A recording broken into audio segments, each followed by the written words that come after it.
Assalamualaikum warahmatullahi wabarakatuh. Alhamdulillah wassalatu wassalamu ala Rasulillah wa ala alihi wa sahbihi wa mawalah wa la haula wa la quwwata illa billah.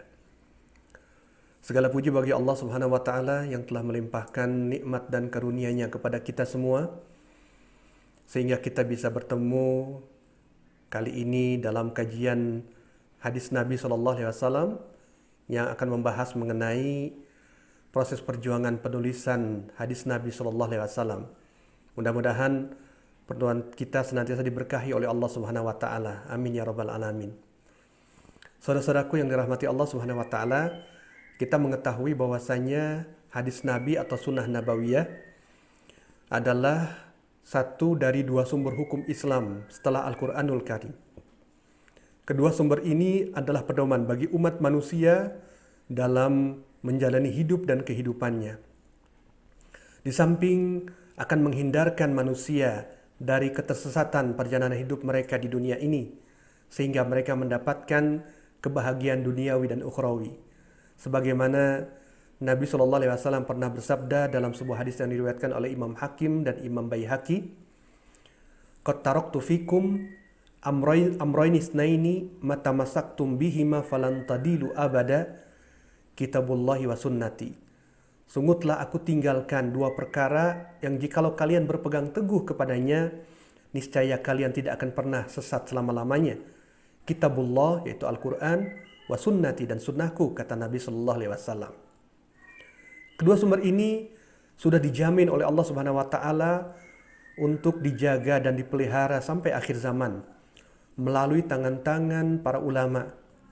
Allah Subhanahu Wa Taala berfirman dalam surat Al-Hijr ayat ke-9, "Inna nahnu nazzalna dzikra wa inna lahu lahafizun." Sungguhnya kami telah menurunkan az-zikra dan kami juga telah menjaganya. Sebagian ulama menjelaskan yang dimaksud dengan az-zikra dalam ayat tersebut adalah Al-Quran dan penjelasnya. Dan dalam hal ini yaitu sunnah atau hadis Nabi SAW. Karena kita tahu bahwasanya hadis Nabi merupakan penjelas dari apa yang terdapat di dalam Al-Quranul Karim. Sebagaimana Allah jelaskan di dalam surat An-Nahl ayat ke-44. "Wa anzalna ilaika dzikra litubayyina lin-nasi ma nuzzila ilaihim wa la'allahum yatafakkarun." Dan kami telah menurunkan az-zikra, Al-Quran, agar engkau menjelaskan apa yang diturunkan kepada mereka, agar mereka berfikir. Sunnah Nabi SAW juga merupakan wahyu Allah Subhanahu Wa Taala di samping Al-Quranul Karim, karena apa yang keluar dari ucapan Nabi SAW bukanlah hawa nafsu, tapi merupakan wahyu Allah, sebagaimana Allah jelaskan dalam surat An-Najm ayat 3 dan 4, "Wa ma yantiqu anil hawa in huwa illa wahyu yuha." Seorang ulama, Imam Az-Zamakhsyari, dalam kitab tafsirnya Al-Kasyaf menjelaskan berkenaan dengan ayat tadi, "Kanal ijtihad wa ma yustanadu ilaihi kulluhu wahyan la nutqan anil hawa." Ijtihad Nabi dan semua yang disandarkan kepadanya merupakan wahyu Allah, bukan ucapan yang keluar dari hawa nafsu. Oleh karena itu, fungsi hadis sangat strategis sekali, yaitu menjadi penjelas Al-Quranul Karim, menafsirkan Al-Quran, dan menetapkan hukum-hukum lain yang tidak terdapat di dalam Al-Quranul Karim. Begitu pentingnya kedudukan hadis Nabi. Pantas jika salah seorang ulama pernah berkata, Al-Quran lebih membutuhkan kepada sunnah daripada sunnah kepada Al-Quran. Maksudnya, karena Al-Quran bersifat global, maka membutuhkan penjelasan-penjelasan lebih lanjut, lebih terperinci. Sedangkan hadis, karakteristiknya, sifatnya spesifik, khusus, dan terperinci, sehingga menjadi penjelas dari Al-Quranul Karim. Saudara-saudaraku yang dirahmati Allah Subhanahu wa taala, dahulu para sahabat yang biasa mendengarkan perkataan Nabi dan menyaksikan tindak tanduk dan kehidupan Nabi secara langsung, jika mereka berselisih dalam menafsirkan ayat Al-Quran atau kesulitan dalam menentukan suatu hukum, mereka merujuk langsung kepada Nabi SAW. Mereka sangat memegang teguh sunnah yang belum lama diwariskan Rasulullah SAW sebagai pelengkap wahyu yang turun untuk seluruh manusia. Sejak zaman kenabian, hadis adalah ilmu yang mendapat perhatian besar dari kaum muslimin. Hadis mendapat tempat tersendiri di hati para sahabat, tabi'in, dan orang-orang yang datang setelah mereka. Setelah Al-Quran, seseorang akan dimuliakan sesuai dengan tingkat keilmuan dan hafalan hadisnya. Karena itu mereka sangat termotivasi untuk mempelajari dan menghafal hadis-hadis Nabi melalui proses periwayatan. Tidak heran jika sebagian mereka sanggup menempuh perjalanan beribu-ribu kilometer demi mencari satu hadis saja. Mari kita lihat bagaimana perjuangan para salafun saleh dalam menjaga periwayatan hadis Nabi SAW. Dalam Musnad Ahmad dan Abu Ya'la diceritakan atau diriwayatkan sebuah keterangan dari Jabir radhiyallahu anhu bahwasanya beliau pernah pergi ke negeri Sam untuk meriwayatkan sebuah hadis yang beliau terima dari Abdullah bin Unais radhiyallahu anhu. Begitu jauh jaraknya beliau berjalan untuk mendapatkan satu buah hadis saja. Demikian juga Imam Ibnu Abdul Bar di dalam Jami' Bayanil Ilm wa Fadli pernah menjelaskan sebuah riwayat dari Abu Ayyub radhiyallahu anhu. Beliau pernah bertolak dari Madinah menuju Mesir hanya untuk meriwayatkan atau mendapatkan sebuah hadis dari Uqbah bin Amir. Subhanallah, luar biasa sekali. Demikian juga dari kalangan tabi'in. Sa'id bin Musayyib pernah berkata, demi mendapatkan sebuah hadis, aku rela menempuh perjalanan beberapa hari siang dan malam. Ini diceritakan oleh Roma Hurmuzi dalam kitabnya Al-Muhadisul Fasil Bainar Rawi wal Wa'i.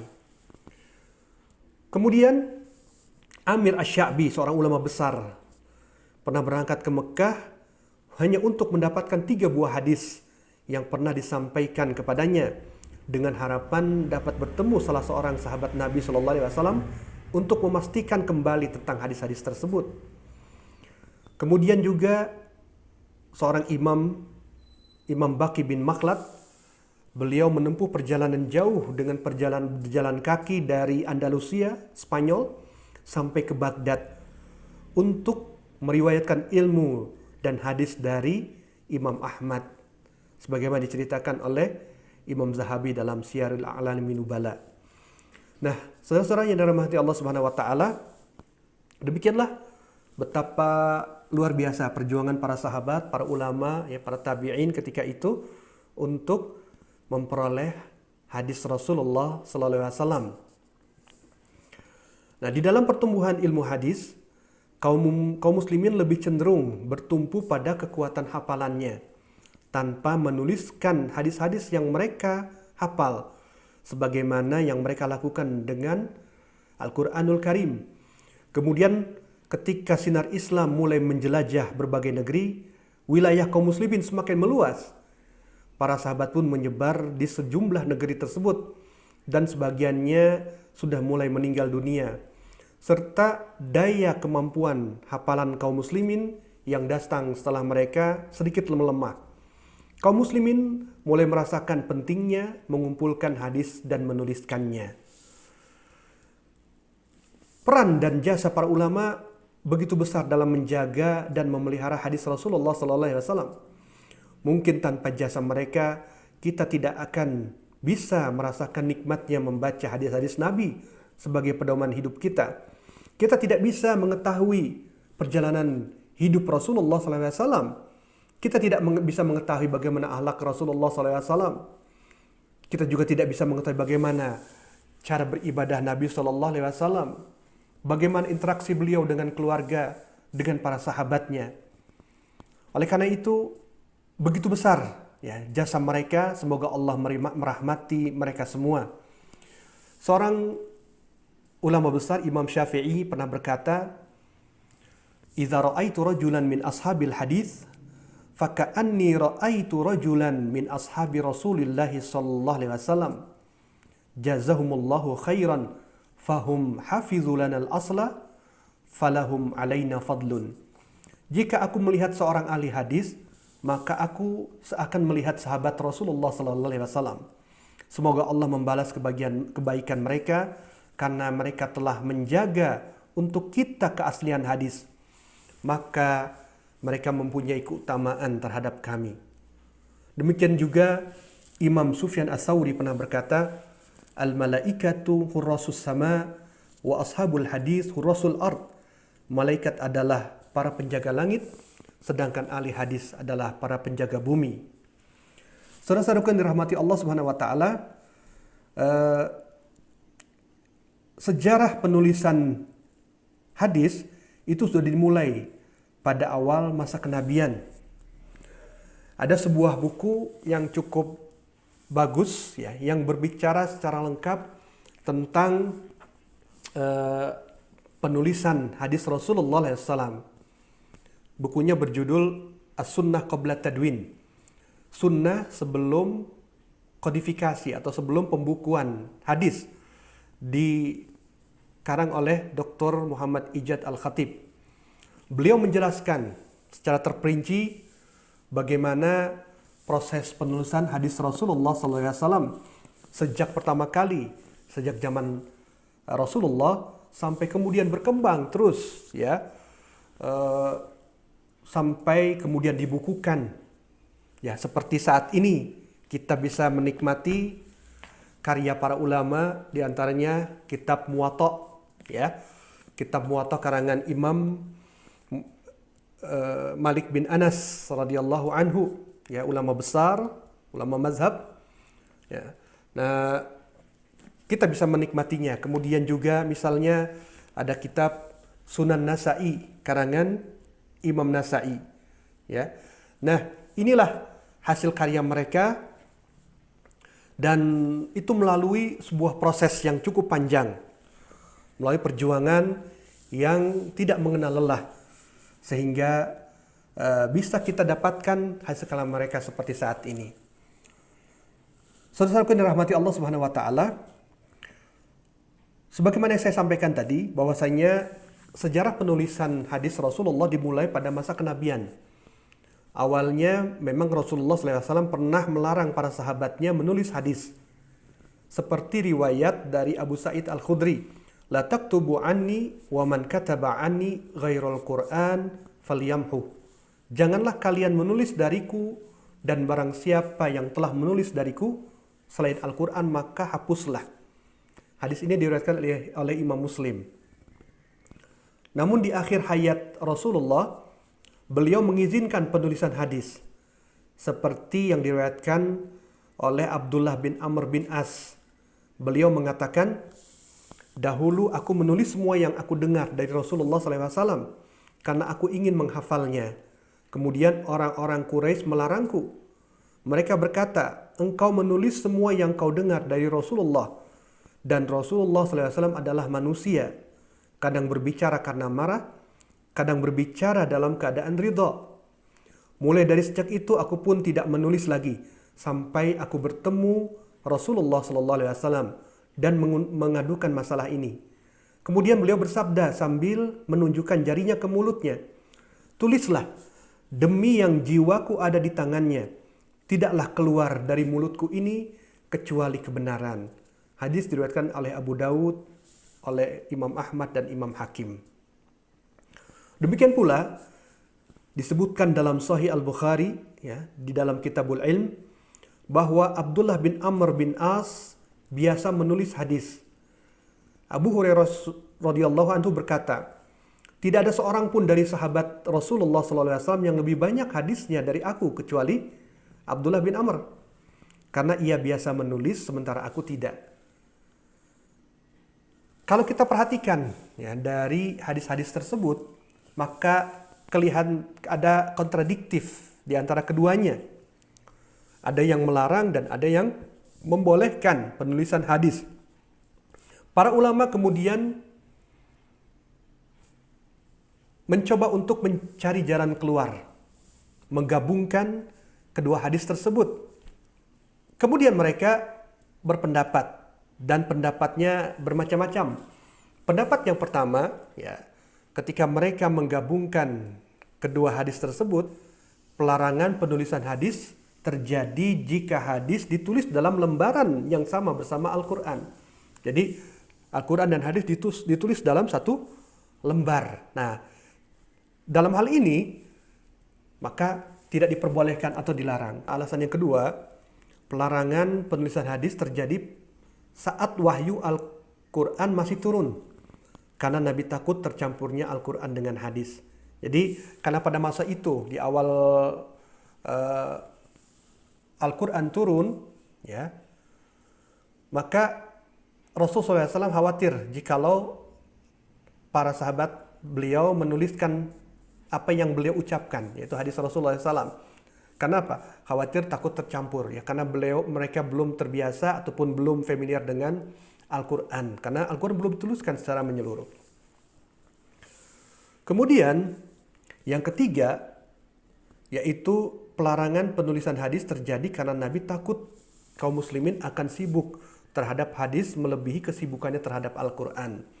Nah, ini juga alasan yang mendasar, ya, khawatir jika mereka lebih fokus, lebih perhatian terhadap hadis Nabi dan lalai atau meninggalkan Al-Quranul Karim. Yang keempat, sebabnya adalah pelarangan penulisan hadis dikhususkan untuk mereka yang mempunyai hafalan yang kuat dan dibolehkan jika tidak memiliki hafalan yang kuat. Karena kalau mereka sudah dilatih menghafal dan mereka hafalan kuat kemudian dialihkan menulis, maka khawatir kemampuan hafalan mereka berkurang. Namun sebaliknya, bagi yang memang tidak memiliki kemampuan, maka diperkenankan untuk menulis sebagaimana sahabat Abu Syah ketika itu. Kemudian pendapat yang kedua, ya, dari hadis yang melarang dan hadis yang membolehkan, para ulama ada yang berpendapat bahwa hadis-hadis tentang pelarangan penulisan hadis tidak ada yang sahih. Karena menurut sebagian para ulama, hadis dari Abu Sa'id adalah hadis mauquf. Mauquf ini artinya hadis yang diucapkan oleh sahabat, yang dinukilkan oleh Ibnu Hajar di dalam kitab Fathul Bari. Kemudian pendapat yang ketiga, dari para ulama seperti Imam Al-Baghawi, Imam Ibnu Qutaibah, Imam Nawawi, dan Syekhul Islam Ibnu Taimiyah mengatakan bahwasanya hadis-hadis pelarangan itu terhapus atau mansuh dengan hadis-hadis diperbolehkannya penulisan hadis. Karena mereka mengetahui bahwasanya hadis yang melarang itu lebih dahulu disampaikan oleh Rasulullah, sedang hadis yang membolehkan diriwayatkan setelah itu, ya, kemudian, sehingga hukumnya menghapuskan hadis-hadis yang lebih dahulu. Bahkan Syekhul Islam Ibnu Taimiyah menukil bahwa ini adalah pendapat jumhur ulama.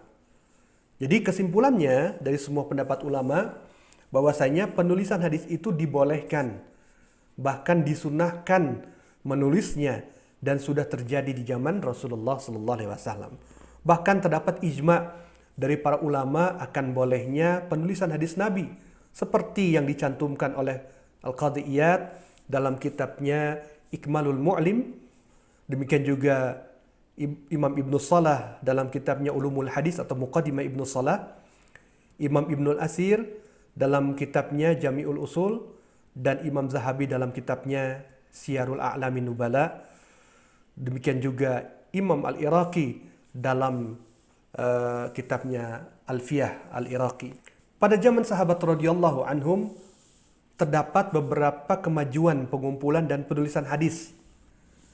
Itu ditandai dengan adanya suhuf atau lembaran-lembaran yang dimiliki oleh sebagian sahabat. Biasanya lembaran ini ditulis di atas pelepah kurma atau pada tulang ya hewan atau pada lempengan batu ya. Nah, di antaranya adalah Sahifah Abu Bakar As-Siddiq atau lembaran Abu Bakar As-Siddiq. Diriwayatkan dari Anas bin Malik, sesungguhnya Abu Bakar radhiyallahu anhu pernah mengutusnya untuk mengambil sedekah dari kaum muslimin dan menuliskan di lembaran tersebut faraid sedekah, dan di sana juga terdapat cap cincin Rasulullah sallallahu alaihi wasallam. Kemudian ada juga Sahifah Ali bin Abi Thalib. Diriwayatkan oleh Abi Juhaifah, aku bertanya kepada Ali bin Abi Thalib radhiyallahu an, apakah engkau mempunyai sesuatu yang tertulis dari Rasulullah sallallahu alaihi wasallam? Ali menjawab, tidak, kecuali kitabullah atau pemahaman yang kuberikan kepada seorang muslim atau yang ada di dalam lembaran ini. Aku bertanya, apa yang di dalam lembaran itu? Beliau menjawab, al-aql. Yang dimaksud al-aql adalah diat ya. Serta hukum tentang tawanan perang, dan janganlah seorang muslim membunuh orang kafir. Ada juga Sahifah Abdullah bin Amr bin As atau yang dikenal dengan Sahifah Shadiqah, lembaran kebenaran. Diriwayatkan dari Mujahid, aku pernah mendatangi Abdullah bin Amr bin As, kemudian aku membaca lembaran yang berada di bawah tempat tidurnya. Lalu ia melarangku. Aku pun bertanya kepadanya, mengapa melarangku membacanya? Beliau menjawab, hadhihi shadiqah, hadhihi ma sami'tu min Rasulillahi sallallahu alaihi wasallam, laisa baini wa bainahu ahad. Ini adalah lembaran yang berisi kebenaran. Ini adalah yang aku dengar langsung dari Nabi sallallahu alaihi wasallam. Beliau melarang, dikhawatir ya bahwasanya Mujahid tidak memahami apa yang beliau tulis ya. Dan inilah diantara lembaran-lembaran atau sahifah yang dituliskan padanya hadis-hadis Rasulullah SAW yang menunjukkan bukti bahwasanya memang hadis Nabi sudah ditulis pada zaman sahabat radhiyallahu anhum. Setelah Nabi SAW wafat, para sahabat Nabi kemudian berpencar mendakwahkan agama yang mulia ini. Maka jauhnya jarak mereka membuat sebagian mereka tidak mengetahui hadis yang ada pada saudaranya. Hal ini membuat mereka saling menulis hadis yang mereka punya, kemudian memberikan kepada sahabat yang lain yang tidak mengetahui hadis tersebut.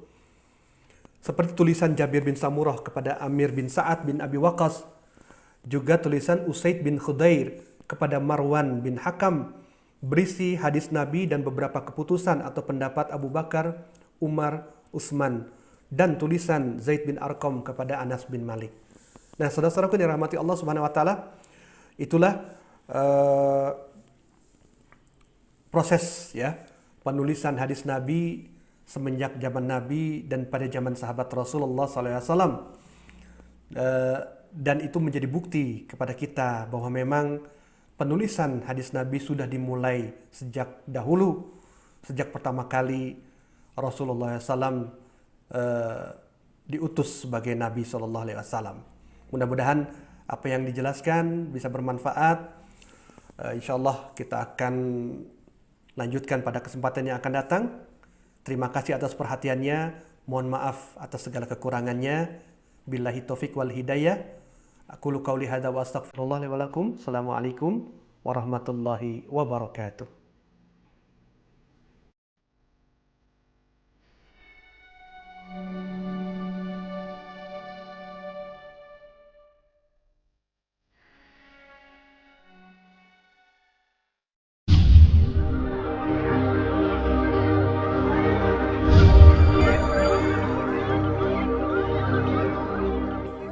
Alhamdulillah, wassalatu wassalamu ala rasulillah wa ala alihi wa sahbihi wa mawalah wa la hawla wa la quwata illa billah.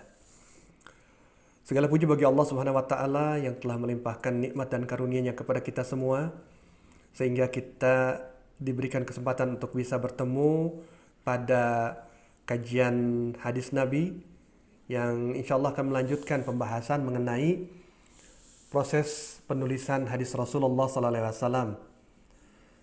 Mudah-mudahan Allah senantiasa melimpahkan keberkahan kepada kita semua. Amin ya rabbal alamin. Saudara-saudaraku yang rahmati Allah Subhanahu wa taala, pada pertemuan pertama sudah dijelaskan tentang penulisan pada zaman Nabi dan zaman sahabat Rasulullah SAW. Kemudian kita lanjutkan dengan penulisan di zaman tabi'in.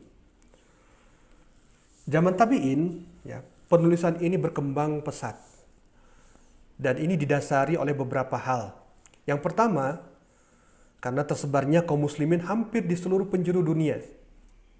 Yang kedua, panjangnya isnad atau sanad mempersulit dalam hafalan hadis, ya, karena memang hadis itu disertai dengan sanad-sanadnya untuk menjaga keorisinalannya, maka panjang sekali, ya, sanadnya, dan ini menyulitkan bagi orang-orang untuk menghafalkannya. Oleh karena itu, maka mulailah berkembang penulisan hadis. Kemudian yang ketiga, yaitu bergugurannya para penghafal sunnah atau hadis dari kalangan sahabat dan para tabi'in, khususnya kibarut tabi'in. Maka ditakutkan dari perginya mereka, hilangnya sunnah Rasulullah SAW. Kemudian yang keempat, lemahnya kekuatan para penghafal sunnah, karena memang kemampuan mereka tidak sebagaimana kemampuan orang-orang pendahulu mereka sebelumnya. Yang kelima, tersebarnya tulisan di tengah-tengah manusia. Tadi karena banyak sekali kebutuhan, ya, untuk menuliskan sesuatu, ya, sebagai dokumen misalnya, maka mulai berkembanglah tulis menulis, ya, di kalangan manusia, sehingga hadis Nabi pun tidak luput, ya, dari proses penulisan. Kemudian yang keenam, tersebarnya bid'ah-bid'ah dan kedustaan atas Nabi SAW. Karena kita tahu bahwasanya setelah zaman wafatnya sahabat, khususnya sahabat Utsman bin Affan, mulai tersebar fitnah-fitnah, ya. Umat Islam mulai terkotak-kotak, ya, terbagi menjadi kelompok-kelompok yang mereka saling berseteru dan mereka menggunakan, ya, hadis Nabi atau mencari hadis Nabi untuk menguatkan pendapat mereka. Dari sebab-sebab inilah kemudian para ulama mulai menulis hadis sebagai upaya menjaga sunnah Nabi SAW. Di zaman ini juga terdapat banyak suhuf atau lembaran-lembaran yang berisikan hadis Nabi, seperti Sahifah Sa'id bin Jubair, Sahifah Mujahid, Sahifah Hisham bin Urwah, dan Sahifah As-Sahihah karya Hammam bin Munabih. Pada penghujung masa tabi'in, khalifah pada saat itu Umar bin Abdul Aziz memerintahkan para ulama untuk menuliskan hadis serta mengumpulkannya di dalam satu kitab atau sering disebut dengan kodifikasi hadis. Diriwayatkan dari Abdullah bin Dinar, ia berkata, Umar bin Abdul Aziz pernah menuliskan surat kepada Abu Bakar bin Hazm. Lihatlah, jika ada hadis dari Nabi SAW, maka tulislah, karena aku takut akan hilangnya ilmu dan perginya para ulama. Dan janganlah kau terima kecuali hadis Nabi SAW.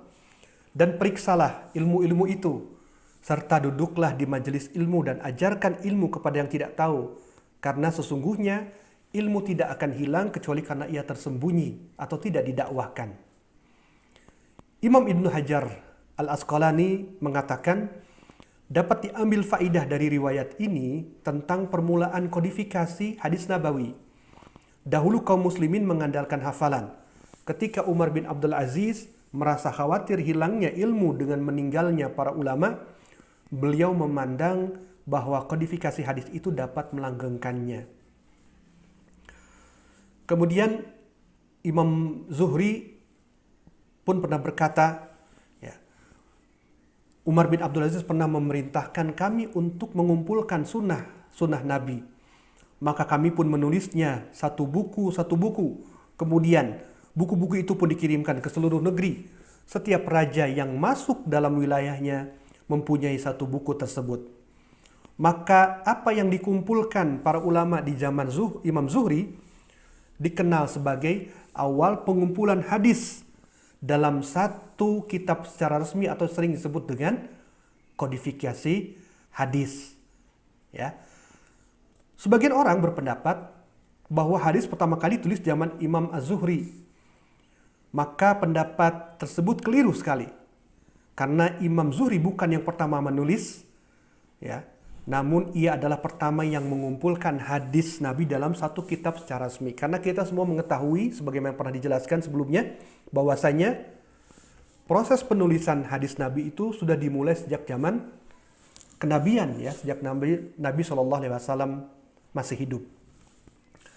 Selanjutnya pada abad kedua sampai abad keempat Hijriah, setelah pengumpulan hadis di zaman Imam Zuhri selesai, tibalah masa keemasan dalam upaya mengumpulkan sunnah. Di abad ini banyak sekali kitab hadis tersebar dengan berbagai macam jenisnya sesuai dengan cara dan tujuan penulisnya. Seperti misalnya Muwatta, ya. Sebagaimana tadi saya sudah sampaikan, Al-Muwatta ini salah satu kitab jenis kitab tertentu, yaitu yang mengumpulkan hadis Nabi, perkataan sahabat, dan fatwa tabi'in dalam satu kitab dan meletakkannya sesuai dengan tema hadis tersebut, ditambah dengan sedikit penjelasan dari sang penulis. Contohnya yang terkenal adalah kitab Muwatta Imam Malik, ya. Kemudian yang kedua, jenis yang kedua, ada yang disebut dengan musannafat, yaitu kitab yang mengumpulkan hadis dan juga mauqufat. Mauqufat itu adanya hadis yang sampai kepada sahabat, atau artinya hadis yang diucapkan oleh sahabat, lalu dimasukkan ke dalam bab tertentu. Misalnya hadis-hadis yang bertemakan tentang wudu, mandi, air, dan semisalnya. Maka hadis bertemakan seperti ini dimasukkan ke dalam bab toharoh. Contoh kitab dalam jenis ini adalah Musannafat atau Musannaf Abdul Razak dan Musannaf Ibnu Abi Syaibah. Yang ketiga, jenis yang ketiga itu Musnad. Itu jenis kitab yang berisikan hadis-hadis yang disusun sesuai dengan nama para sahabat yang meriwayatkannya. Kitab jenis ini memudahkan seorang untuk menemukan hadis dari salah seorang sahabat. Misalnya, jika seorang ingin mencari hadis-hadis yang diriwayatkan Ali bin Abi Thalib, maka ia akan dapatkan di bab Ali bin Abi Thalib hadis yang diriwayatkan dari jalur Ali bin Abi Thalib. Dari Musnad dan Musnad Ahmad atau Musnad Imam Ahmad adalah kitab yang terbaik dalam jenis ini. Yang berikutnya yaitu jenis jami, ya, yang berarti mengumpulkan. Sesuai namanya, kitab jenis ini mengumpulkan semua hadis dari semua cabang ilmu agama. Tidak terbatas oleh hadis hukum saja, mulai dari hadis yang berkaitan dengan akidah, hukum, fitnah, akhir zaman, tanda-tanda kiamat, sejarah, peperangan, tafsir, adab, zuhud, akhlak, dan lain sebagainya. Kitab jenis ini yang paling terkenal adalah kitab Jami Sahih Bukhari dan Jami Sahih Muslim, yang sama-sama bisa kita baca pada saat ini. Kemudian yang kelima, Mustadrak. Kitab yang memuat hadis-hadis yang tidak terdapat dalam kitab-kitab lain, atau terlewat, atau tidak dimasukkan karena kelemahan sanadnya. Seperti kitab Mustadrak ala Sahihain karya Imam Hakim. Kitab ini memuat hadis-hadis yang sesuai dengan syarat dan kriteria di kitab Sahih Bukhari dan Muslim, yang tidak dimasukkan ke dalam dua kitab tersebut. Yang keenam, yaitu Sunan. Kitab yang mengumpulkan hadis-hadis yang kemudian disusun sesuai dengan bab hukum. Kitab jenis ini memudahkan seorang untuk mencari hadis dalam masalah hukum tertentu. Misalnya, jika seorang ingin mengetahui hadis yang berkaitan dengan sholat, maka ia cukup mencari bab sholat. Kemudian akan mendapatkan hadis-hadis yang berkaitan dengan sholat. Contoh buku yang dalam jenis ini adalah Sunan Abu Daud, Sunan Nasai, Sunan Ibnu Majah, dan lain sebagainya. Yang ketujuh, yaitu jenis mustakhrajat. Kitab jenis atau kitab yang memuat hadis-hadis yang telah ada dalam kitab lain, namun sang penulis memasukkan hadis tersebut ke dalam bukunya dengan jalur sanad yang berbeda yang ia dapatkan. Seperti kitab Mustakhrajat ala Sahih Al-Bukhari karya Al-Ismaili. Ya, kitab ini memuat hadis yang ada dalam kitab Sahih Bukhari, namun ia riwayatkan dengan jalur sanad yang ia punya.